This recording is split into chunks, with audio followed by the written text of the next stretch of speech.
Christmas just ended. And to be honest, my savings has been hit a little because I dipped into my savings to sort out some of my Christmas shopping.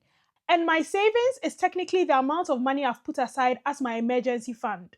So I'm reviewing my emergency fund and I'm bringing you guys along to understand how I go about this. This is exactly how I'll calculate how much money should be in my emergency fund.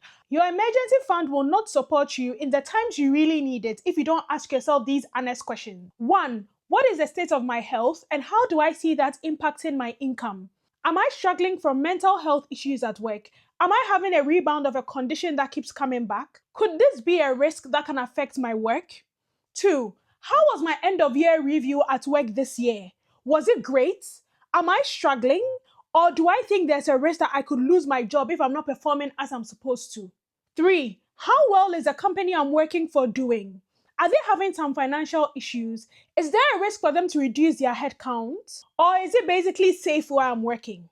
4. Can I move back home to my parents if I lose my job? Or am I in a situation where I have no option to move back home if something happens to my means of income? 5. Am I self-employed or have a form of salary which is commission-based? And 6. Do I have active dependents? Depending on the answers to all these questions, I will rate myself between 1. Low risk, 2. Medium risk, and 3. High risk. High risk is equal to 9+ months, medium risk is 6 months, and low risk is 3 months.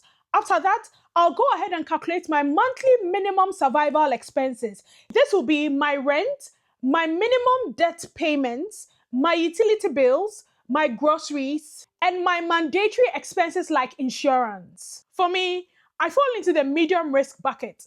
So after calculating my minimum monthly survival expenses, I will multiply that amount by 6 and make sure that amount is what is sitting in my emergency fund. I'll push that into a high interest rate savings account and leave that to breathe for the rest of the year. If you're new here, hi, my name is Abigail and I talk about all things personal finance. If you like this kind of content, give me a follow.